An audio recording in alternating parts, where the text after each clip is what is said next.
خوشامد کی کینچی عقل و فہم کے پر کاٹ کر انسان کے ذہن کو آزادی پرواز سے محروم کر دیتی ہے، اور خوشامدیوں میں گھرا ہوا انسان شیرے کے کمام میں پھنسی ہوئی مکھی کی طرح بے بس ہوتا ہے، اور جس مسئولیت کو خوشامد کی دیمک لگ جائے اس کے فیصلے کبھی پائیدار نہیں ہوتے، وہ ہمیشہ رسوا ہوتا ہے۔ بسم اللہ الرحمن الرحیم، الحمد للہ رب العالمین، والصلاة والسلام علی رسول الکریم نبینا محمد وعلی آلہ وصحبہ اجمعین، وبعد، فاعوذ باللہ من الشیطان الرجیم، یا ایہا الذین آمنوا اتقوا اللہ حق تقاتہ ولا تموتن الا وانتم مسلمون،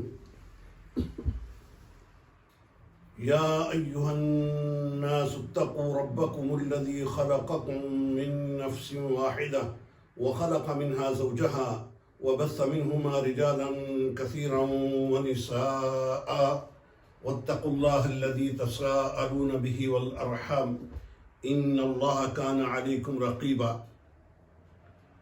يا أيها الذين آمنوا اتقوا الله وقولوا قولا سديدا يصلح لكم أعمالكم ويغفر لكم ذنوبكم ومن يطع الله ورسوله فقد فاز فوزا عظيما۔ اللہ تعالیٰ کی تعریف، رسول اکرم صلی اللہ علیہ وسلم پر درود و سلام کے بعد، آج کل میڈیا میں، سوشل میڈیا پر واقعہ کربلا کی نسبت سے بہت سارے ڈاکٹر، پروفیسر اور انجینئر اور دانشور بہت سارے کلام کر چکے ہیں، لیکن خاص طور پر جو اہل حدیث لوگ ہیں ان کی طرف سے جو باتیں ہوئی ہیں، کچھ لوگوں کی باتیں سن کر بہت تکلیف ہوئی، اور پھر میرا جی چاہا کہ اس پر میں گفتگو کروں۔ تو اسی سلسلہ میں اہل حدیثوں کی کئی جماعتیں ہیں، کئی تنظیمیں ہیں۔ اہل حدیث دعویٰ کرتے ہیں کہ ہم قرآن اور حدیث پر چلتے ہیں، قرآن اور حدیث سے ادھر ادھر نہیں ہوتے۔ دعویٰ بہت اچھا ہے، دوسرے بھی دعویٰ یہی کرتے ہیں، لیکن واقعہ کربلا میں اور صحابہ کے بارے میں شیعہ حضرات صحابہ کے بارے میں بات کرتے ہیں، یا بریلوی حضرات بات کرتے ہیں، بعض صوفی دیوبندی بات کرتے ہیں، اس کی اتنی تکلیف نہیں ہوتی مجھے جتنی مجھے ان لوگوں کی تکلیف ہے جو اپنے آپ کو اہل حدیث کہتے ہیں، اور وہ واقعہ کربلا کے تناظر میں یزید ابن معاویہ رحمہ اللہ اور ان کے ساتھ جو لوگ ہیں ان پر کلام کرتے ہیں۔ سیدنا حسین رضی اللہ تعالیٰ عنہ ان کی بڑی شان ہے، وہ مظلوم شہید ہیں، لیکن ان کی شہادت کی آڑ میں صحابہ پر کلام کرنا، صحابہ کو برا بھلا کہنا، بلکہ بعض بد نصیب تو بڑی بڑی باتیں کرتے ہیں جو زبان پر لانا بھی مناسب نہیں۔ تو بھائیوں، اہل بیت حضرات جو ہیں، اہل بیت کون ہے؟ پہلی بات تو یہ ہے اس بات کو سمجھا جائے کہ اہل بیت کون ہے۔ اہل بیت اصل میں نبی اکرم صلی اللہ علیہ وسلم کی بیگمات ہیں۔ اللہ تعالیٰ نے اہل بیت کا ذکر قرآن شریف میں 2 جگہ پر کیا ہے، اور دونوں جگہ نبی کے اہل بیت کو ان کی بیگمات کو کہا گیا، نہ کہ داماد کو یا نبی صلی اللہ علیہ وسلم کی بیٹیوں کو، نہ کہ نبی کریم صلی اللہ علیہ وآلہ وسلم کے نواسوں کو یا آپ صلی اللہ علیہ وسلم کے دیگر رشتہ داروں کو۔ حقیقی اہل بیت جو ہیں، حقیقی اہل بیت جو ہیں وہ ہیں نبی کریم صلی اللہ علیہ وسلم کی اور انبیاء کی بیگمات۔ پہلا واقعہ اللہ تعالیٰ نے بیان کیا ہے سورہ ہود میں۔ اللہ تعالیٰ فرماتے ہیں وَلَقَدْ جَاءَتْ رُسُلُنَا إِبْرَاهِيمَ بِالْبُشْرَىٰ قَالُوا سَلَامًا قَالَ سَلَامٌ فَمَا لَبِثَ أَن جَاءَ بِعِجْلٍ حَنِيذٍ فَلَمَّا رَأَىٰ أَيْدِيَهُمْ لَا تَصِلُ إِلَيْهِ نَكِرَهُمْ وَأَوْجَسَ مِنْهُمْ خِيفَةً قَالُوا لَا تَخَفْ إِنَّا أُرْسِلْنَا إِلَىٰ قَوْمِ لُوطٍ وَامْرَأَتُهُ قَائِمَةٌ فَضَحِكَتْ فَبَشَّرْنَاهَا بِإِسْحَاقَ وَمِن وَرَاءِ إِسْحَاقَ يَعْقُوبَ قالت يا ويلتى أألد وأنا عجوز وهذا بعدي شيخا إن هذا لشيء عجيب قالوا أتعجبين من أمر الله رحمة الله وبركاته عليكم أهل البيت إنه حميد مجيد۔ اگر کوئی غلط لفظ، آپ حافظ قرآن ہیں، غلط کوئی لفظ ہو تو مجھے آپ بتا دیں۔ واقعہ مشہور ہے کہ ابراہیم علیہ السلام کے پاس فرشتے آئے انہوں نے ان کے سامنے کھانا رکھا، گوشت رکھا، بچڑا بھون کر رکھ دیا اور وہ ڈر گئے. لیکن جب ان سے مکالمہ ہوا تو انہوں نے اپنی غرض و غایت یہ بتائی کہ ہم لوط علیہ السلام کی طرف آئے ہیں، تو تمہیں تو بشارت دینے کے لیے آئے ہیں بیٹے کی. تو جب یہ بات ان کی بیوی نے سنی تو کہنے لگی کہ أَأَلِدُ أَنَا عَجُوزٌ وَهَذَا بَعْلِي شَيْخًا إِنَّ هَذَا لَشَيْءٌ عَجِيبٌ. یہ کیسے ممکن ہے؟ آپ بیٹے کی بشارت دے رہے ہیں، یہ کیسے ممکن ہے؟ میرا میاں تو بوڑھا ہو چکا ہے اور میں عاجز آ چکی ہوں، اولاد جننے سے بوڑھی ہو چکی ہوں. تو فرشتوں نے آگے سے کہا قالوا اتعجبین من امر اللہ رحمت اللہ وبرکاتہ علیکم اہل البیت. اہل بیت کس کو کہا؟ بولیے. اہل بیت کون ہے؟ بیوی، بیگمات ہیں. نبی کی بیوی اہل بیت ہوتی ہے. اور وہاں اللہ تعالیٰ نے بیان کیا، فرشتوں نے بیوی کو اہل بیت کہا، حالانکہ ابراہیم علیہ السلام کی اولاد بھی تھی. اور دوسرے جگہ پر اللہ تعالیٰ نے اہل بیت کا تذکرہ کیا ہے سورہ احزاب میں. سورہ احزاب میں آپ بات جہاں سے شروع ہوتی ہے میں وہاں سے پڑھتا ہوں. اللہ تعالیٰ نے فرمایا یا ایھا النبی قل لأزواجك إن كنتن تردن الحياة الدنيا وزينتها فتعالين أمتعكن وأسرحكن سراحا جميلا. ایسے ہی وإن كنتن تردن الله ورسوله والدار الآخرة وأعد لهم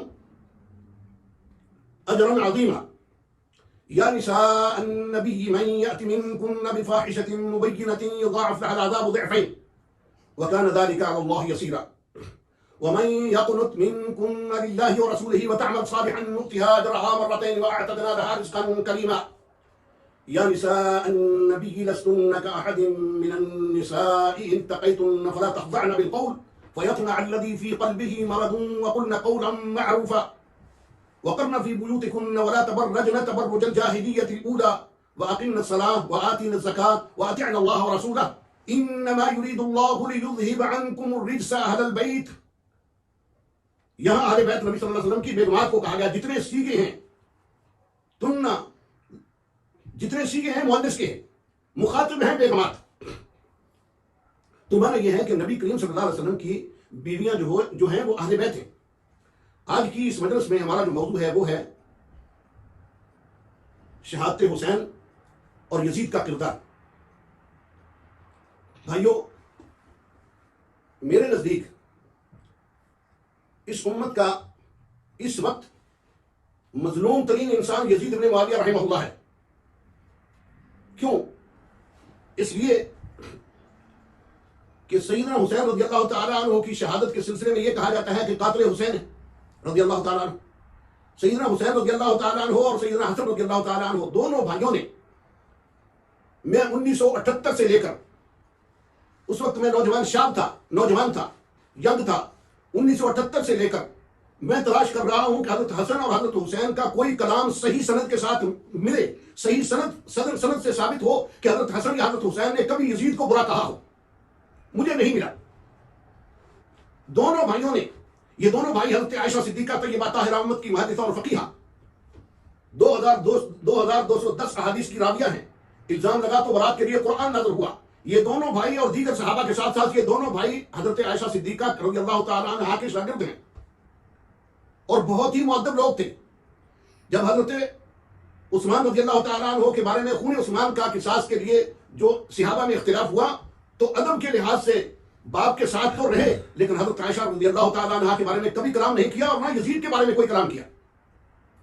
تو اصل میں حضرت حسین رضی اللہ تعالیٰ عنہ کی شہادت کا قصہ کیا ہے اس کے بارے میں آپ کے سامنے کچھ چند معلومات رکھتا ہوں. سیدنا حسین رضی اللہ تعالیٰ عنہ سے پہلے، ان کی شہادت سے پہلے کافروں نے بڑی کوشش کی مسلمانوں کو بدنام کرنے کی، مسلمانوں کو زج کرنے کی، مسلمانوں کو تباہ کرنے کی، مسلمانوں کو آپس میں لڑانے کی بڑی کوششیں کی گئیں، لیکن کہیں کامیاب ہوئے، کبھی ناکام ہوئے. اور سب سے ان کی کافروں کی سازش یہ ہے کہ سیدنا عمر رضی اللہ تعالیٰ عنہ کو شہید کیا گیا ان مہینوں میں جو حرمت والے مہینے ہیں. حضرت عمر رضی اللہ تعالیٰ عنہ کی محرم میں شہادت ہوئی اور نماز کے دوران ان پر حملہ کیا گیا ابو فیروز لولو نے، ایرانی نے. اس کے بعد حضرت عثمان رضی اللہ تعالیٰ عنہ کی شہادت ہوئی تو وہ ذی الحج میں ہوئی. یہ بڑا المیہ ہے. اسی طرح محترم مہینہ رمضان کا ہے، حضرت علی کی شہادت ہوئی تو رمضان میں ہوئی. گو کہ ان 4 مہینوں میں 14 اشہر میں وہ مہینہ نہیں، لیکن رمضان کا مہینہ بھی بڑا بابرکت مہینہ ہے اور حضرت علی رضی اللہ تعالیٰ عنہ کی شہادت میں رمضان شریف میں ہوئی. یہ بڑا المیہ ہے، یہ سازش ہے مسلمانوں کے ساتھ. اور پھر جب حضرت عثمان کی شہادت ہو گئی، بڑی مظلومانہ شہادت ہے، یہ لمبا قصہ ہے، تو حضرت علی رضی اللہ تعالیٰ عنہ خلیفہ بنے. اور حضرت علی رضی اللہ تعالیٰ عنہ کو جو لوگ ان کے ساتھ تھے، جو لوگ سازشی تھے، وہ حضرت علی رضی اللہ تعالیٰ عنہ کو مدینہ سے دارالخلافہ اٹھانے کے لیے، کوفے لے جانے کے لیے کامیاب ہو گئے. حضرت علی رضی اللہ تعالیٰ عنہ چلے گئے. صحابہ نے اس بات پر اتفاق کیا، لیکن اس بات پر اختلاف نہیں ہوا کہ آپ خلیفہ نہیں. حضرت معاویہ رضی اللہ تعالیٰ عنہ نے اس بات پر اختلاف نہیں کیا، نمبر 1 کہ آپ خلیفہ نہیں ہیں، لیکن وہ کہتے تھے کہ آپ خلیفہ ہیں لیکن ہمیں قصاص عثمان چاہیے، کیونکہ اس میں بیت رضوان کے صحابہ بھی موجود، بیت رضوان والے صحابہ موجود تھے. تو بھائیو، سازشی لوگ جو ہیں وہ سازشیں کرتے رہے یہاں تک کہ سیدنا علی رضی اللہ تعالیٰ عنہ کو بھی شہید کر دیا گیا. اور پھر معروف حدیث ہے کہ نبی کریم صلی اللہ علیہ وسلم نے فرمایا تھا میرا یہ بیٹا 2 گروہوں میں اتحاد و اتفاق کرائے گا. لہذا اس حدیث کے مصداق حضرت حسن بنے، اور انہوں نے حضرت عائشہ رضی اللہ تعالیٰ عنہ کا احترام کرتے ہوئے اور مسلمانوں میں امن و آشتی کا ایک ایسا دروازہ کھولا اور ایسا فتنہ بند کر دیا جو صحابہ میں اور لوگوں میں بہت زیادہ پھیلا ہوا تھا. اس فتنے کو بند کر دیا اور اتحاد کر لیا. اور اس سے پہلے حضرت علی رضی اللہ تعالیٰ عنہ کا 4.5 سال کا جو دور ہے اس میں کچھ بھی فتوحات نہیں ہوئی، آپس میں لڑائیاں نہیں، جنگیں نہیں. جب حضرت حسن رضی اللہ تعالیٰ عنہ کی خلافت آئی تو اس کے بعد انہوں نے حضرت معاویہ رضی اللہ تعالیٰ عنہ کے ہاتھ پر بیعت کی اور دستبردار ہو گئے، اپنی خلافت کو چھوڑ دیا. چنانچہ 20 سال حضرت معاویہ رضی اللہ تعالیٰ عنہ حاکم رہے ہیں، کہیں انہوں نے فتنے کو پنپنے نہیں دیا، فتنے کو نہیں اٹھنے دیا. اور پھر انہوں نے اپنی آخری زندگی میں 20 سال کے بعد آخری چند سالوں میں ایک بزرگ صحابی ہیں مغیرہ بن شعبہ رضی اللہ تعالیٰ عنہ اور دیگر صحابہ کے مشورے سے یزید اپنے بیٹے کو ولی عہد مقرر کیا. یہاں سے لوگ کہتے ہیں کہ خلافت کو ملوکیت میں تبدیل کیا. بھائیو، یہ کام تو حضرت علی رضی اللہ تعالیٰ عنہ نے اس سے پہلے کیا تھا کہ اپنی زندگی میں اپنے بیٹے حسن رضی اللہ تعالیٰ عنہ کو اپنا جانشین ولی عہد مقرر کیا. تو ان کا کوئی نام نہیں لیتا، خلافت کو انہوں نے ملوکیت میں تبدیل نہیں کیا، اس کا کوئی تذکرہ نہیں کرتا. حضرت معاویہ رضی اللہ تعالیٰ عنہ نے صحابہ کے مشورے سے یزید کو، اپنے بیٹے کو ولی عہد مقرر کیا. اور اسی غرض کے لیے انہوں نے قسطنطنیہ کا جو جہاد ہوا تھا اس میں اپنے بیٹے کو سپہ سالار بنا کے بھیجا تھا. اس میں تقریباً 1000 یا کم و بیش صحابہ تھے. امت کے 4 بڑے عبداللہ تھے. بعض کہتے ہیں کہ حضرت حسن اور حضرت حسین دونوں تھے. اور اسی میں میزبان رسول خالد رضی اللہ تعالیٰ عنہ جو ابو ایوب انصاری ہیں رضی اللہ تعالیٰ عنہ، وہ بھی تھے. اور اسی سفر میں وہ فوت ہوئے ہیں. اور ان کی وصیت موجود ہے کہ لوگوں، میری 2 وصیتیں ہیں. پہلی بات یہ کہ جب میں فوت ہو جاؤں تو جہاں تک فتوحات ہو جائے مجھے وہاں دفن کیا جائے، تاکہ آنے والے لوگ یہ نہ سمجھے کہ محمد صلی اللہ علیہ وسلم کے ساتھی مدینے میں مرے. جہاد و دعوت و جہاد کے لیے بڑی دور دور تک گئے. اور دوسری میری وصیت یہ ہے کہ یزید ابن معاویہ میرا جنازہ پڑھائے. اور اس کا جنازہ تاریخ کی کتب اٹھا کے دیکھیں، یزید نے جنازہ پڑھایا اور صحابہ اس کے پیچھے. امت کے 4 بڑے عبداللہ اس میں موجود ہیں اور صحابہ اکرام رضوان اللہ علیہ اجمعین نے اس کے پیچھے جنازہ پڑھا اور جنازہ اس نے پڑھایا. اگر یزید فاسق و فاجر یا زانی شرابی جسے لوگ کہتے ہیں، تو پھر میزبان رسول حضرت ابو ایوب انصاری رضی اللہ تعالیٰ عنہ نے کیسے وصیت کی؟ یہ سب جھوٹی باتیں ہیں، بکواسات ہیں، دشمنان دین اور دشمنان اسلام کی باتیں بنائی ہوئی. اب رہی بات کہ حضرت حسین رضی اللہ تعالیٰ عنہ مدینے میں رہتے تھے. ان کو وہی شرپسند کوفی لا یوفی جن میں وفا نہیں، آج تک مسلمانوں میں فتنہ برپا کیے ہوئے ہیں، آج تک فتنہ فساد کو عروج پہ پہنچائے ہوئے ہیں. انہوں نے بڑی ایک پلاننگ کے ساتھ حضرت حسین رضی اللہ تعالیٰ عنہ کو مدینے سے لیا. کہا کہ آپ کے والد صاحب ہمارے فلاں ہیں، ہمارے ادھر رہتے تھے، انہوں نے یہ کیا تھا، دارالخلافہ ان کا تھا. لیکن دارالخلافہ کے لیے حضرت علی رضی اللہ تعالیٰ عنہ کے خطبات پڑھ لیجیے، وہ رویا کرتے تھے، کہتے تھے کہ میں نے دارالخلافہ مدینے سے اٹھایا ہے، اور رو کے کہا کرتے تھے کہ نہ جانے قیامت تک واپس آئے یا نہ آئے، اور آج تک نہیں آیا. تو بھائیو، حضرت حسین رضی اللہ تعالیٰ عنہ کو چکمہ دینے میں، اب میں بات وہ شروع کر رہا ہوں حضرت حسین رضی اللہ تعالیٰ عنہ کی شہادت کا قصہ کیا. ان لوگوں نے پہلے خط لکھے، 5000 کے قریب یا کم و بیش خط لکھے، وہ حضرت حسین رضی اللہ تعالیٰ عنہ جمع کرتے رہے. پھر وہ مدینہ سے مکہ تشریف لائے. جب مکہ تشریف لائے تو بعض صحابہ سے مشورہ کیا کہ میں کوفہ جا رہا ہوں. یہ نہیں کہا کہ میں یزید کی حکومت کے خلاف خروج کر رہا ہوں. آپ دنیا بھر کی تاریخ کنکھار ماریے، حضرت حسین کا رضی اللہ تعالیٰ عنہ کوئی لفظ نہیں ملے گا کہ انہوں نے کہا ہو کہ یزید فاسق فاجر ہے، یزید زانی ہے، یزید فلاں ہے، میں اس کے خلاف خروج کرتا ہوں. نہیں، کہیں نہیں ملے گا آپ کو صحیح سند کے ساتھ. حضرت حسین رضی اللہ تعالیٰ عنہ نے مشورہ کیا سب سے پہلے اپنے نانا سے. نانا نہیں بلکہ پڑنانا سے نانا لگتے ہیں عبداللہ بن عباس. عبداللہ بن عباس نبی صلی اللہ علیہ وسلم کے چچا زاد ہیں. عبداللہ بن عباس سے مشورہ کیا کہ میں ایسے ایسے کوفہ جا رہا ہوں. حضرت عبداللہ بن عباس رضی اللہ تعالیٰ عنہ نے کہا حسین رضی اللہ تعالیٰ عنہ میں تمہیں منع کرتا ہوں. جن لوگوں نے امت کے ساتھ وفا نہیں کی, جن لوگوں نے تیرے باپ کے ساتھ وفا نہیں کی, تیرے بھائی کے ساتھ وفا نہیں کی, اسے گالیاں بکیں. حضرت حسین رضی اللہ تعالیٰ عنہ نے جب حضرت معاویہ رضی اللہ تعالیٰ عنہ کے ہاتھ پر بیعت کی اور دستبردار ہو گئے تو گالیاں بکیں اور بددعائیں دی, اور یہاں تک کہا کہ تو بھی ایسا, تیرا باپ بھی ایسا. لیکن حضرت عبداللہ بن عباس رضی اللہ تعالیٰ عنہ نے کہا کہ آپ وہاں نہ جائیں.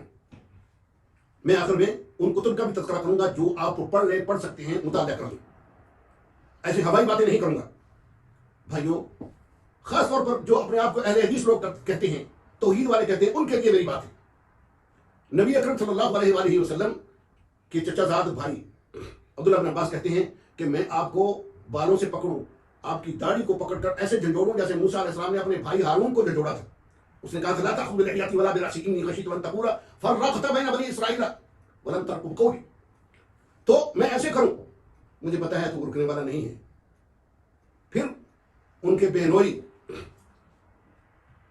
ان کے تایا زاد بھائی جعفر طیار کے بیٹے زینب رضی اللہ تعالی عنہ کے شوہر عبداللہ بن جعفر رضی اللہ تعالی عنہ, کئی میٹنگوں کے بعد, کئی مذاکرات کے بعد انہوں نے کہا کہ یا حسین آپ میرے چچا زاد ہیں, نواسہ رسول ہیں, آپ وہاں نہ جائیں, ان سے کبھی وفا نہیں ہو سکتی.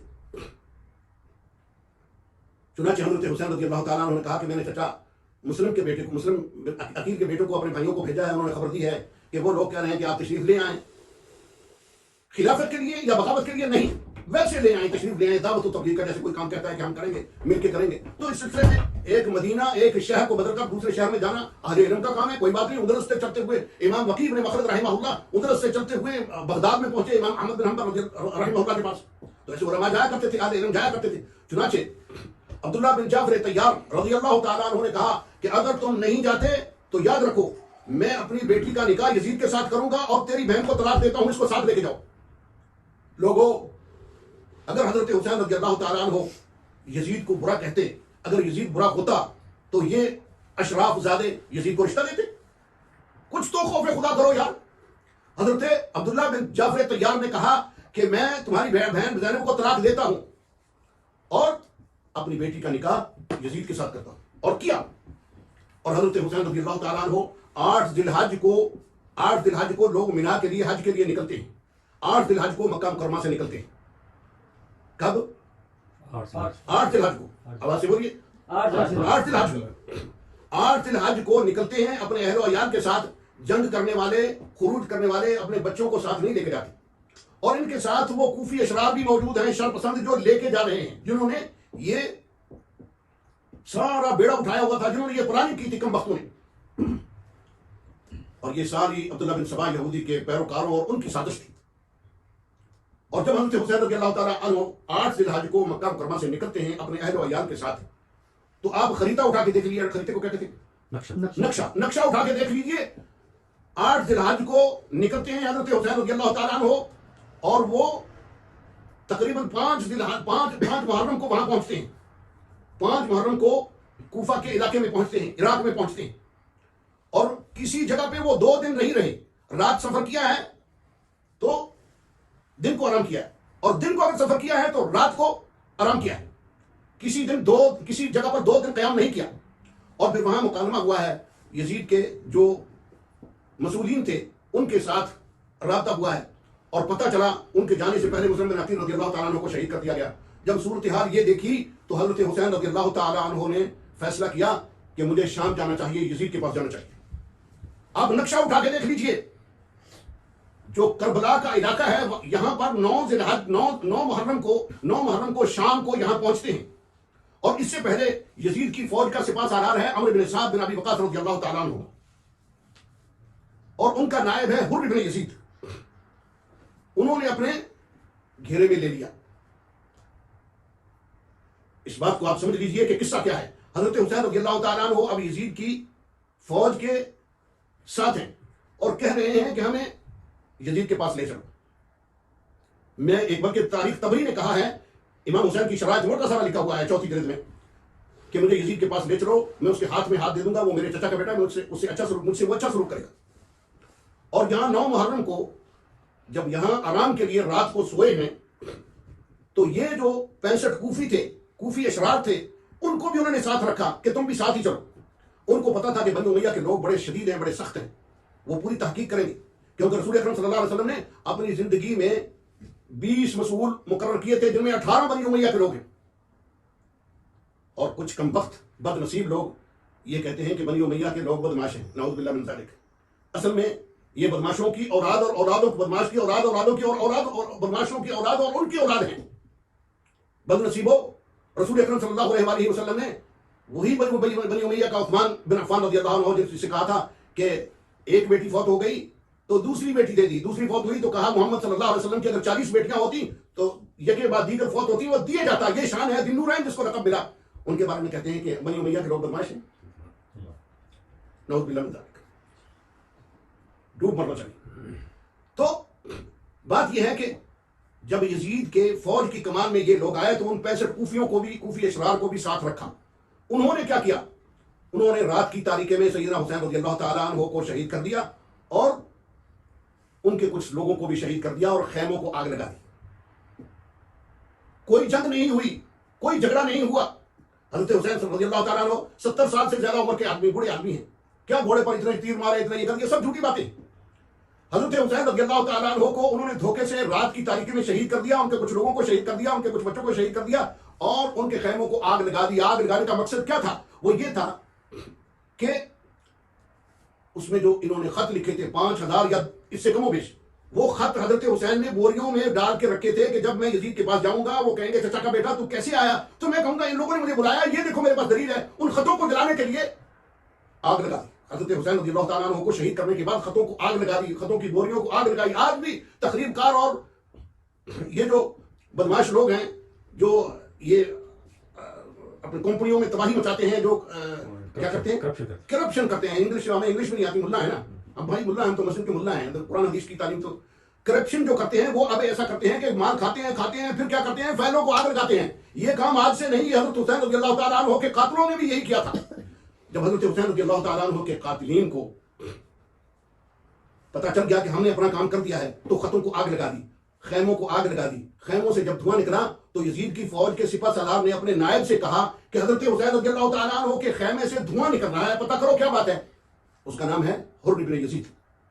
وہ پتہ کرنے کے لیے آیا تو اس کو بھی شہید کر دیا۔ اب یہ ذاکر لوگ جو ہے جھوٹوں کے پرندے بیان کرتے ہوئے کہتے ہیں کہ حر جو تھا وہ طائب ہو کر حسینی لشکر کے ساتھ آ کے مل گیا تھا، وہ شہید ہو گیا، حالانکہ وہ تو پتہ کرنے آیا تھا، اس کو بھی وہاں مدعا ہی غائب کر دیا، اس کو بھی شہید کر دیا۔ جب اس کو بھی شہید کر دیا تو پھر یزید کی فوج کو پتہ چلا تو انہوں نے گھیراؤ ڈال کر ان کو پکڑا۔ ان میں سے ہی کچھ شر پسند لوگ تھے جنہوں نے حضرت حسین رضی اللہ تعالیٰ عنہ کے سر کو کاٹ کر رات کی تاریکی میں بھاگ کر وہ سر جو ہے وہ کوفہ شہر میں پہنچا دیا۔ یہ کوئی ثابت نہیں، سر حضرت حسین رضی اللہ تعالیٰ عنہ کا اپنے نمبر بنانے کے لیے کس نے وہاں پہنچایا؟ عبید اللہ ابن زیاد کے دفتر میں یا گورنر کے پاس کس نے پہنچایا؟ کون لے کر گیا؟ کوئی ثابت نہیں، کوئی ثابت نہیں۔ یہ ان شرپسندوں میں ہی کوئی ہوگا۔ چنانچہ جب گھیرا ڈال کر ان کو پکڑ لیا گیا تو عمر بن سعد بن ابی وقاص رضی اللہ عنہما نے ان کوفی اشرار کو پکڑ کر طے کیا اور اہل بیت کا لٹا پٹا قافلہ جو مظلوم تھا ان کو بڑی عزت کے ساتھ یزید کے پاس شام میں دمشق میں پہنچایا۔ اصل میں یہ قصہ ہے۔ جب وہاں پہنچے تو ان کا رد عمل کیا تھا؟ یزید نے افسوس کیا، یزید رویا، اور یزید تو داماد ہے ان کا اور اہل بیت کا سگا بھتیجا ہے۔ حضرت حسین رضی اللہ تعالیٰ عنہ اہل بیت ہیں تو یزید بھی اہل بیت ہے، وہ حضرت رملہ رضی اللہ تعالیٰ عنہ جو ام المومنین ہے اس کا سگا بھتیجا ہے۔ اور پھر جب عبداللہ ابن جعفر نے اپنی بیٹی کا رشتہ لے دیا تو اور وہ قربت ہو گئی اس کو اہل بیت سے۔ چنانچہ حضرت حسین رضی اللہ تعالیٰ عنہ کے خانوادے کو بڑی عزت کے ساتھ وہاں پہنچایا گیا، اور یہ بات کہتے ہیں کہ حضرت زینب نے وہاں تقریر کی، سب جھوٹی باتیں۔ حضرت زینب جو حضرت علی کی بیٹی ہے، عبداللہ ابن جعفر طیار کی بیوی ہیں، اور انہوں نے طلاق دینے کے بعد جب جتنی زندگی گزاری انہوں نے یزید کے گھر پہ گزاری اور وہیں رہی اور وہیں فوت ہوئی۔ آج بھی ان کا مزار وہیں دمشق میں ہے، ایک ہی جگہ پر قبر ہے، اس محلے کا نام بھی محلہ زینبیہ ہے۔ اور پھر لطف کی بات یہ ہے کہ یزید کو قاتل کہتے ہیں نا، قتل حسین اصل میں مر گئے، یزید ہے، اسلام زندہ ہوتا ہے ہر کربلا کے بعد، اور یہ ہے، یہ اسلام زندہ ہوا ہے۔ اب پیٹنے کا، خون نکالنے کا، چھریاں مارنے کا، اب تو یہ اللہ نے ان کو ایسی سزا دی ہے کہ کہ اب تو وہ چھریاں مار رہے ہیں، پسٹل سے گولی بھی لگا رہے ہیں. تو بھائیو بات مکمل کرتا ہوں. حضرت حسین رضی اللہ تعالیٰ عنہ کا بیٹا زین العابدین جسے علی اصغر کہتے ہیں، وہ 22 برس کا ہے، 2 بچوں کا باپ ہے، اور 6 مہینے یزید کے ساتھ بیٹھ کے کھانا کھاتا ہے. کون غیرت مند بیٹا ہے جو اپنے باپ کے قاتل کے ساتھ بیٹھ کے کھانا کھائے گا؟ علامہ احسان الہی ظہیر رحمہ اللہ نبر اللہ عمر قدہ، اس کے باپ کا قاتل، اس کا قاتل ضیاء الحق نہیں تھا، لیکن جب ضیاء الحق ان کے گھر میں آیا تو اس کے بیٹے نے کہا تو میرے باپ کا قاتل ہے. اس نے کہا بیٹا میں تیرے باپ کا قاتل نہیں. کیا حضرت حسین رضی اللہ تعالیٰ عنہ کے بیٹے 22 سالہ بیٹے کی غیرت اتنی بھی نہیں تھی؟ یہ کیا کسے لوگوں کو سناتے ہیں؟ وہ اپنے باپ کے قاتل کے ساتھ بیٹھ کے کھانا کھاتا رہا. سب جھوٹی باتیں ہیں. یزید نہ تو قاتل حسین ہے، نہ قتل پہ خوش ہوا، نہ قتل کا حکم دیا، اور نہ اس کا اظہار کیا، بلکہ افسوس کیا. اور جو خاص طور پر میں ان کو مخاطب کرتا ہوں جو مولوی صاحبان اہل حدیث ہیں، اہل حدیثوں کے 2 امیر ہیں، ایک سید ضیاء اللہ شاہ بخاری اور ایک سید ساجد میر صاحب ہیں. ان سے میری ملاقات ہے، لیکن وہ یہ کہتے ہیں حضرت حسین رضی اللہ تعالیٰ عنہ کا قاتل یزید پلید ہے. تو بھائیو خدا کا خوف کرو، خدا کا خوف کرو کہ ان کے بیٹے تو ان پر الزام نہیں لگا رہے. حضرت علی رضی اللہ تعالیٰ عنہ کے 18 بیٹے ہیں. کتنے ہیں؟ 18 بیٹے ہیں. اور حضرت علی رضی اللہ تعالیٰ عنہ کی اولاد میں سے، بیٹوں میں سے سب سے زیادہ صاحب علم و فضل جو تھا وہ محمد بن علی تھا، جسے محمد بن حنفیہ کہتے ہیں. اور وہ کہتا ہے کہ یزید کو جو شرابی کبابی لانی بدکار کہتا ہے، میں اس کے ساتھ رہا ہوں، میں نے دیکھا وہ ایسا نہیں. ثابت کیا جاتا ہے جب مدعی یہ بات کہ نہیں کہتے کہ یزید قاتل حسین ہے، حسین رضی اللہ عنہ کا بیٹا نہیں کہتا، ان کے حضرت حسین کے بھائی نہیں کہتے. 14ویں صدی کے بعد مولوی صدیق عمر یا عمر صدیق جیسے لوگ کمبخت یہ اٹھ کر کہیں کہ وہ یزید جو ہے وہ قاتل حسین ہے، دلیل لاؤ طالبو. اور پھر یہ کہتے ہیں، اور وہ عمر صدیق جو ہے وہ بدبخت یہ کہتا ہے، ایسے ہاتھ اٹھا کے کہتا ہوں، ایسے کر کے کہتا ہے کہ اگر میں نے رافضی کسی سے ہاتھ ملایا ہو تو مجھ پر اللہ کی لعنت. قسمیں اٹھاتا ہے ایسے. عمر صدیق یاد رکھو تمہاری یہ 3 انگلیاں کہہ رہی ہیں، ایک اوپر کر رہے ہو، 3 انگلیاں نیچے تمہارے ضمیر کو کہہ رہی ہیں، تمہاری زبان جو ہے اسے کہہ رہی ہے کہ تم رافضی کی زبان بول رہے ہو، تمہاری 3 انگلیاں شہادت دے رہی ہیں کہ تم رافضیت کی زبان بول رہے ہو. قرآن و سنت کا دعویٰ کرنے والوں، کس نے حسینیت زندہ باد کا نعرہ لگایا؟ بتاؤ سلف میں کس نے یہ نیا مذہب نکال دیا کہ حسینیت زندہ باد؟ اور ایسا بدبخت ہے کہتا ہے حضرت صدیق اکبر زندہ باد، حضرت عمر زندہ باد، حضرت عثمان زندہ باد، اور اس کے فوراً بعد کہتا ہے علی رضی اللہ عنہ زندہ باد. پھر کہتے ہیں معاویہ زندہ باد. معاویہ سے پہلے یزید جو حضرت خالد بن ولید سے بڑا کمانڈر ہے، حضرت معاویہ کا بڑا بھائی ہے. یزید بن ابی سفیان رضی اللہ تعالیٰ عنہ کا میں وہی ہے اور نبی صلی اللہ علیہ وسلم کا سارا ہے، اور حضرت رمضان کا سگا بھائی ہے. اس کے لیے یزید زندہ باد کیوں نہیں کہتے؟ اس لیے کہ اس کا نام یزید بن ابی سفیان ہے، اس کا نام یزید ہے، اس لیے نہیں کہتے زندہ باد. حالانکہ بڑے بڑے کمانڈر ہیں، ان سے بڑا کمانڈر ہے. اور ڈائریکٹ یہاں آتے زندہ باد زندہ باد زندہ باد، یزید کا نام نہیں لیتے، وہ حضرت معاویہ سے پہلے. تو بھائیو حضرت معاویہ رضی اللہ تعالیٰ عنہ کو اور دیگر صحابہ کو برا کہنے کے لیے ظالموں نے یزید کو برا کہنے کے لیے ایک مفتاح تلاش کی ہے. ایک مفتاح ہے کہ جو یزید کو برا کہے گا وہ صحابہ کو رفتہ رفتہ حضرت ابوبکر صدیق تک جائے گا. پچھلے دنوں میں ایک کمبخت بدنصیب نے اسلام آباد میں کھڑے ہو کے حضرت ابوبکر صدیق رضی اللہ تعالیٰ عنہ نے ان کو کیا کہا؟ ان پر فتویٰ لگا دیا. غور تو کرو.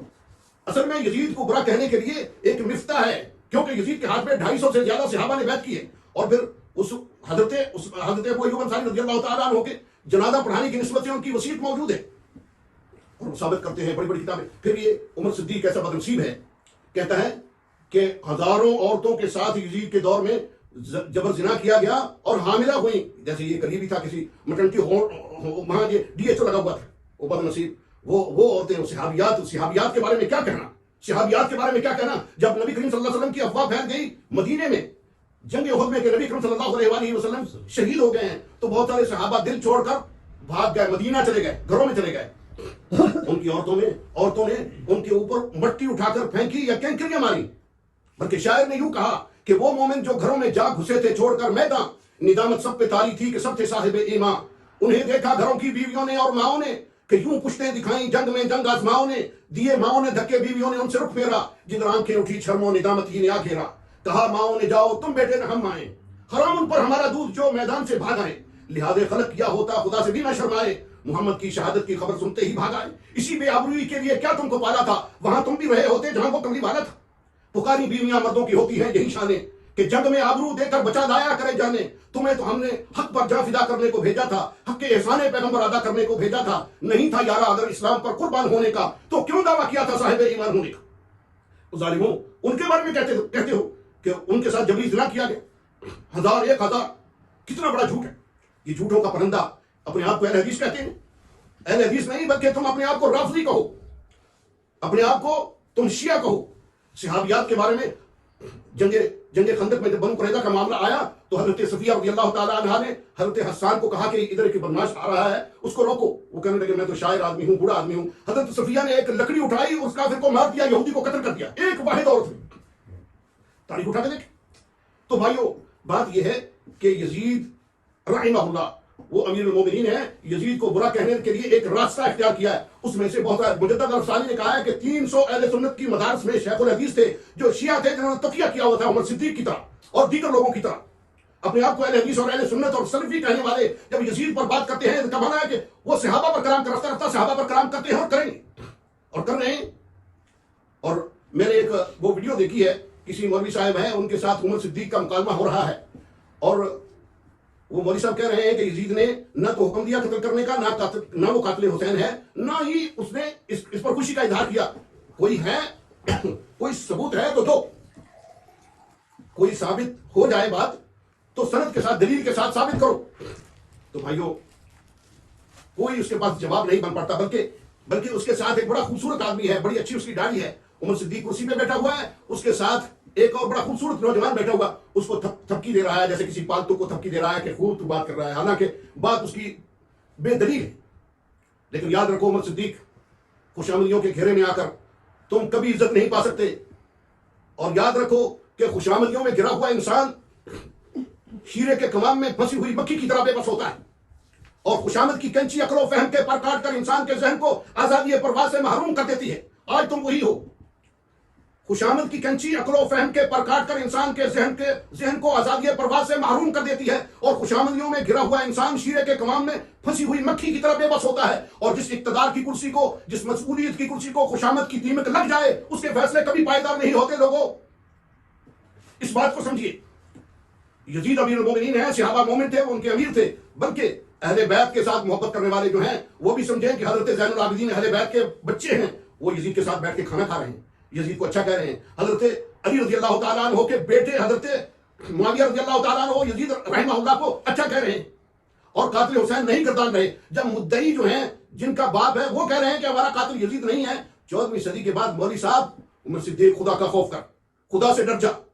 میری اس کے ساتھ ایک بار بات ہوئی، یہاں ایک بلوچ تھے، قاری عبد الباسط صاحب، مکہ مکرمہ میں رہتے تھے، وہ بلوچ تھے، بلوچستان کے کسی علاقے میں رہنے والے تھے، پھر وہ ڈیرہ غازی خان میں منتقل ہو گیا، زیادہ عرصہ وہ مکہ مکرمہ میں رہے۔ مجھے انہوں نے کہا کہ آپ ابو یزید تو بنتے ہیں، یہ عمر صدیق سے بات کرو۔ میں نے کہا بات کراؤ۔ میں نے عمر صدیق کو فون کیا، وہ کہنے لگے میں مکہ مکرمہ، میں جدہ میں ہوں، میں پھر کسی وقت بات کروں گا۔ نہیں بات کی، یہ 6-7 سال پہلے کی بات ہے۔ لیکن بھائیو ابھی میں یہی بات کہتا ہوں کہ یزید نہ تو قاتل حسین ہے، نہ یزید قتل حسین پر خوش ہوا، نہ اس کا حکم دیا۔ خدا سے ڈرو۔ اور یزید کے ہاتھ پہ بہت سارے صحابہ نے بیعت کی ہے، اور یزید تو داماد اشراف ہے، اور عبداللہ ابن جعفر طیار کا داماد ہے، اور حضرت زینب جو کہ حضرت حسن حسین رضی اللہ عنہما کی بہن ہے، ساری زندگی یزید کے گھر میں رہیں اور وہیں فوت ہوئی، آج بھی ان کا مزار وہیں ہے۔ آپ دیکھو تو بھائیو اب ضرورت اس بات کی ہے کہ صحابہ کو برا کہنے کے لیے یزید مفتاح ہے، اور ایک اور ہے وہ انجینئر بدنصیب، وہ صحابہ کو بدماش کہتا ہے، بنی امیہ کو سب کو بدماش کہتا ہے، بنی امیہ کی بدماشیوں کے بارے میں ایسے کلمات کہتا ہے۔ بدبخت تیرا انجام پتہ نہیں کیا ہوگا، لیکن جو تو زبان بول رہا ہے وہ صحابہ کے خلاف زبان ہے۔ صحابہ کے بارے میں اتنا کافی ہے کہ اللہ پاک نے کہا ہے رضی اللہ عنہم ورضوا عنہ، اللہ ان سے راضی ہو گیا، وہ اللہ سے راضی ہو گئے، اور اللہ نے کہا ہے کہ محمد رسول اللہ صلی اللہ علیہ وسلم، محمد اللہ کے رسول ہیں صلی اللہ علیہ وسلم، والذین معه اشداء علی الکفار رحماء بینہم، وہ کفار کے مقابلے میں آہنی دیوار ہیں، لیکن آپس میں وہ رحیم و کریم ہیں، رحم دل ہیں، آپس میں پیار و محبت والے ہیں۔ اور پھر کہا کہ صحابہ جیسی مثال جو ہے فَإِنْ آمَنُوا بِمِثْلِ مَا آمَنْتُمْ بِهِ فَقَدْ اهْتَدُوا، ان جیسا ایمان، ان کا ایمان معیار ہے، کسی کا ایمان معیار نہیں، صحابہ کا ایمان معیار ہے۔ اور دیکھو بدبختو، کوئی کہتا ہے شیخ البانی نے اہل بیت کے بارے میں یہ کہا، میں نے شیخ البانی سے فیض حاصل کیا، شیخ محمد ناصر الدین البانی رحمہ اللہ سے میں نے بیٹھ کے سامنے ان کے درس لیا، میں نے ان کو کبھی بھی یزید کو برا کہتے ہوئے نہیں سنا۔ دوسرا شیخ زبیر علی زئی رحمہ اللہ، وہ میرے ساتھ ان کا 7 تعلق رہا. میں نے اس کے ساتھ تقریباً 100 عمرہ کیا، بلکہ میں نے ان کو کرایا. شیخ زبیر رضوی رحمہ اللہ، جن کو میں 100 عمرہ ان کے ساتھ کیا، تقریباً 100 یا کم و بیش، اور میرے گھر میں وہ 6 مہینے مسلسل رہے. ہم اکٹھے کھانا کھاتے رہے، میرے گھر کے خیمہ میں وہ رہے. اور مجھے ابو یزید کہتے ہیں شیخ زبیر رحمہ اللہ نے کبھی یزید پر کلام نہیں کیا، کبھی بھی انہوں نے یزید کو برا نہیں کہا. آج لوگ باتیں کرتے ہیں. تو بھائیو، اہل حدیث کی جو تاریخ ہے، میں ان کے بارے میں آپ کو آگاہ کرتا ہوں. اہل حدیث کیسے ہوتے ہیں؟ اہل حدیثوں کے بہت بڑے عالم دین حافظ عبداللہ بڈی مالوی رحمہ اللہ، اور ان کے ساتھی تھے حافظ عبد الرحمن صافی رحمہ اللہ. حافظ عبد الرحمن صافی اور حافظ عبداللہ بڈی مالوی یہ دونوں میرے استاد ہیں. حافظ عبداللہ بڈی مالوی تھوڑے سے استاد ہیں، لیکن حافظ عبد الرحمن صافی رحمہ اللہ، ان سے میں نے حدیث کافی حد تک پڑھی.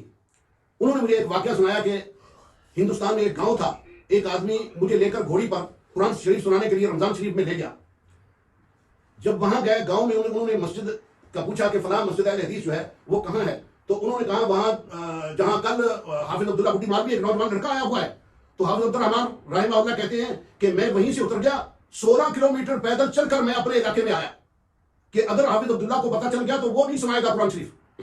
اور کسی نے جا کے حافظ عبداللہ کو بتا دیا کہ یہاں تو حافظ عبد الرحمن صافی جو ہے وہ ایک نوجوان لڑکا تراویح پڑھانے کے لیے آ رہا ہے. تو حافظ عبداللہ چپکے سے اپنے کپڑے اٹھائے، ایک دھوتی اور ایک قمیض، ایک رومال انہوں نے اٹھائی، چپکے سے کسی کو نہیں بتایا، اپنے علاقے میں 32 کلومیٹر پیدل سفر کر کے وہاں سے چلے گئے کہ اگر حافظ عبد الرحمن کو پتہ چل گیا تو وہ یہاں مسجد میں نہیں آئیں گے. اس سال کسی نے بھی وہاں مصلی نہیں سنایا. اتنی محبت تھی اہل حدیثوں کا، آپس میں اس قدر پیار تھا. اور یہ اہل حدیث دو ایک دوسرے کو صدیق بول رہے ہیں، کسی کو کچھ بول رہے ہیں، اور صرف رافضیت کی زبان بولنے کی وجہ سے. بھائیو، خدا کا خوف کرو. اہل حدیثوں، اپنے آپ کو اہل حدیث بناؤ. اہل حدیثوں کے سرخیل مولانا ثناء اللہ امرسری رحمہ اللہ، مرزا غلام احمد قادیانی کے اس نے ناک میں دم کر رکھا تھا، یہاں تک کہ جب وہ مرا تو ان کے ساتھ مبالغہ ہوا تھا تب مرا.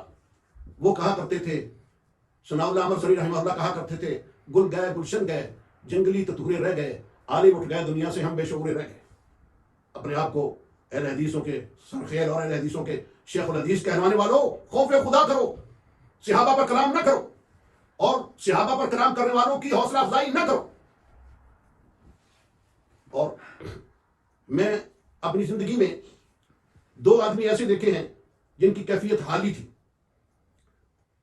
مولانا محی الدین لکھوی رحمہ اللہ، ان کو میں بہت اچھی طرح جانتا تھا، میرے ساتھ ان کی کافی محبت تھی. ان کے پاس موٹر سائیکل تھا 1980 سے پہلے، یعنی 78 کے ایام میں، 78 میں وہ میرے پاس آیا کرتے تھے. موٹر سائیکل اسٹارٹ کیا، میرے پاس آ گئے. ایک دن میں ان کو ان کے پاؤں دباتا رہتا تھا. میں نوجوان تھا، وہ بوڑھے تھے. تو میں نے دیکھا کہ وہ سوئے ہوئے اللہ کا ذکر کر رہے ہیں. میں نے کئی دفعہ ان کے منہ کے قریب کان کیا، لیکن مجھے نہیں سمجھ آئی کہ کیا پڑھ رہے ہیں. دوسرا شخص میں نے یہاں سعودی دیکھا جس کا نام ہے عبداللہ عبدالعزیز الموسیٰ رحمہ اللہ. مجھے شک ہوا کہ اس کی کیفیت حالی ہے. میں 6 مہینے اس کے پاؤں دباتا رہا. 6 مہینے کے بعد اس کو پتہ چل گیا کہ یہ بھی جان نہیں چھوڑے گا. تو 6 مہینے کے بعد وہ مجھے کہنے لگے کہ میں روزانہ قرآن شریف پڑھتا ہوں. میں نے کہا کیسے پڑھتے ہیں بڑے میاں؟ تو کہنے لگے کہ میں صبر نہیں کر سکتا، میں روزانہ قرآن شریف ختم کرتا ہوں، لیکن اس لیے بتا رہا ہوں کہ جب تک میں زندہ ہوں کسی سے بات نہیں کرنی. اس کی وفات کے بعد اس کے بیٹوں سے میں نے بات کی تو وہ کہنے لگے واللہ ما ادری ابو حافظ القرآن. اس قدر نیک سالے پارسال لوگ ہیں دنیا میں. تو مولانا محی الدین کی بات کر رہا تھا. ہاں، عبداللہ عبدالعزیز الموسیٰ، ان سے میں نے کہا تو روزانہ کیسے سب قرآن شریف پڑھتے ہیں؟ وہ کہتے ہیں کہ فجر کی اذان سے پہلے میں 3-4 بار پڑھتا ہوں. میں ڈاکخانے میں کام کرتا تھا اور میں وہاں جاتے آتے میں سورہ کہف تک پڑھ لیتا ہوں. عصر کے بعد میں سورہ شورا تک پڑھ لیتا ہوں. مغرب کے بعد میں سورہ مرسلات تک پڑھ لیتا ہوں. اور عشاء کی نماز پڑھ کے میں وضو کر کے اپنی فراش پر سونے سے پہلے قرآن شریف ختم کرتا ہوں، پھر سو جاتا ہوں. کہتا تھا، کہنے لگے شیخ عبداللہ عبدالعزیز الموسیٰ رحمہ اللہ رب اللہ برکتہ، فرمانے لگے کہ میں 25 سال کا تھا جب میں نے یہ عمل شروع کیا، اور میری عمر اب 75 سال ہے. میں جب اس کو ملا تو اس کی عمر 75 تھی. اس عمر تک وہ کہنے لگے میں نے کبھی ناغہ نہیں کیا، میں صبر نہیں کر سکتا. اور ایک اور آدمی ہے، تشادی ہے، تشاد میں رہتا ہے، وہ بھی روزانہ قرآن شریف ختم کرتا ہے. اس کا نام حامد ہے. اللہ نے مجھے توفیق دی تو میں اس کی زیارت کے لیے تشاد جاؤں گا انشاءاللہ. تو بھائیو، بات کرنے کا مقصد یہ ہے کہ مولانا محی الدین اور مولانا معین الدین لکھوی دونوں بھائی یہ جلسہ کراتے تھے اپنے جامعہ محمدیہ اکاڑا میں، حق بازار میں. حق بازار میں سید داؤد غزنوی رحمہ اللہ کو انہوں نے بلایا. کسی نے لکھ دیا کہ فخر المحدثین، سید داؤد غزنوی کے نام کے ساتھ لکھ دیا فخر المحدثین. سید داؤد غزنوی رحمہ اللہ نے وہاں تقریر کرنے سے پہلے کھڑے ہو کے کہا کہ یہ کس کم وقت نے لکھا ہے. مولانا معین الدین اور محی الدین جو لوگ اہل حدیث پرانے ہیں وہ اس بات کو جانتے ہیں کہ محی الدین اور معین الدین دونوں شیوخ اٹھے, ہاتھ باندھ کے معافی مانگنے لگے. سید داؤد غزنوی رحمہ اللہ سے معافی مانگنے لگے اور وہ اپنی چڑی کو یوں زمین پہ سٹیج پہ رکھتے ہوئے کہنے لگے, او ظالموں, اللہ میں تو دعا کرتا ہوں اللہ تعالیٰ مجھے محدثین کے پاؤں, مجھ جیسے اجہل و ارذل کو, یہ لفظ ہے ان کے, مجھ جیسے اجہل و ارذل کو اگر محدثین کے پاؤں میں جگہ مل جائے تو میں سعادت سمجھوں گا. اے محدث کہلانے والوں, شیوخ الحدیث کہلانے والوں, مناظر اسلام کہلانے والوں, بات آ جاؤ, صحابہ پر کلام مت کرو. یزید صحابہ کا امام ہے, یزید امیر المومنین ہے, اس کی آڑ میں صحابہ پر کلام کرتے ہیں لوگ. بات آ جاؤ, کہیں ایسا نہ ہو کہ خوش آمدی تمہیں برباد کر دے. اور پھر میں کہتا ہوں عمر صدیق اور دیگر لوگوں کو, آئیے ہم نبی اکرم صلی اللہ علیہ وسلم کو اسوہ پہنائیں, اللہ کے رسول محمد رسول اللہ صلی اللہ علیہ وسلم کی سیرت کو اپنائیں. اب یہ تو بات کہتے ہیں کہ ہم اہل حدیث ہیں, ہم اہل سنت ہیں, ہم سلفی ہیں. بتائیں مجھے کون سا شیخ الحدیث ہے جس نے پتھریں کھائی ہوں؟ رسول اکرم صلی اللہ علیہ وسلم تو کتنے اونچے انسان تھے, کتنے اونچے انسان تھے. وہ محمد کریم صلی اللہ علیہ وسلم جس کے بارے میں صحابہ نے کہا تھا فَلَمَّا أَتَانَا وَاسْتَقَرَّتْ بِهِ النَّوَى وَأَصْبَحَ مَسْرُورَ الطِّيبَةِ رَاضِيًّا وَأَصْبَحَ لَا يَخْشَى ظُلَامَةَ ظَالِمٍ بَعِيدٍ وَلَا يَخْشَى مِنَ النَّاسِ بَاغِيًّا بَذَلْنَا لَهُ الْأَمْوَالَ مِنْ جُلِّ مَالِنَا وَأَنفُسَنَا عِنْدَ الْبَغَاوَةِ التَّعْصِيَةِ نُعَادِيَ الَّذِي عَادَى مِنَ النَّاسِ كُلِّهِمْ جميعا وإن كان الحبيب المصافيا ونعلم أن الله لا رب غيره وإن كتاب الله أصبح هاديا. ان صحابہ کے بارے میں بات کرتے ہو ظالموں, اپنے آپ کو سلفی کہتے ہو, اپنے آپ کو اہل حدیث کہتے ہو. خدا کا خوف کرو, اللہ سے ڈرو.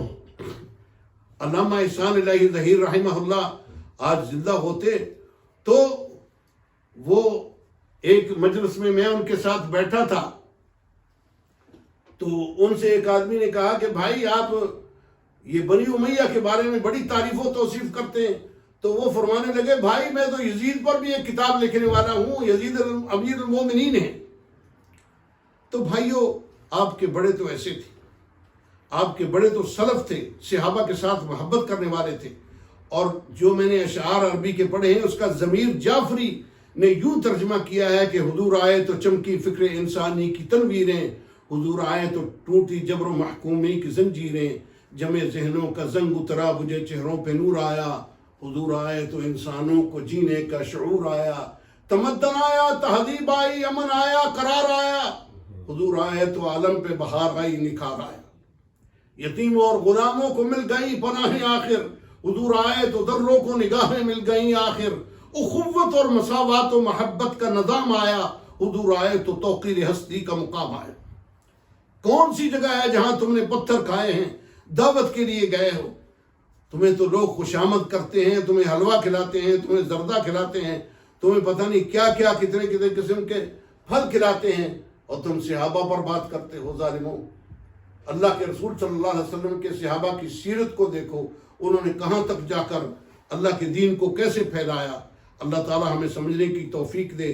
خدا سا کلام یہ ہے کہ حضرت حسین رضی اللہ تعالیٰ عنہ کی شہادت بڑی مظلومانہ شہادت ہے, لیکن ان کے جو مدعی ہیں, ان کے بیٹے اور بھائی, وہ یزید کو ملزم نہیں ٹھہرا رہے. وہ کہہ رہے ہیں کہ یزید بری ہے. اور دوسری بات کہ یزید کو برا کہنے کا مقصد یہ ہے کہ صحابہ کو برا کہنا. یہ مفتاح ہے, یہ چابی ہے. جو یزید کو برا کہے گا وہ رفتہ رفتہ ابو بکر صدیق اور نبی کریم صلی اللہ علیہ وسلم تک جائے گا, اور جا رہے ہیں, دیکھا آپ نے. تو اس لیے بھائیو اللہ تعالیٰ سے توفیق مانگو کہ صحابہ کے بارے میں 3 باتیں یاد رکھو. ایک تو وہ ہے, ان کی صفات ہے کہ اشداء علی الکفار رحماء بینہم. دوسری صفت قرآن نے جو بیان کی ہے وہ ہے رضی اللہ عنہم ورضوا عنہ. تیسری یہ ہے کہ فَإِنْ آمَنُوا بِمِثْلِ مَا آمَنْتُمْ بِهِ فَقَدْ اهْتَدَوْا. یہ میں صحابہ میں یار ہیں, اور صحابہ کے بارے میں اپنی زبان کو گندا نہ کرو. صحابہ کے بارے میں اللہ سے ڈرو, خاص طور پر اہل حدیثو اللہ سے ڈرو. اللہ ہمیں سمجھنے کی توفیق کی نعمت سے نوازے. وآخر دعوانا ان الحمد للہ رب العالمین.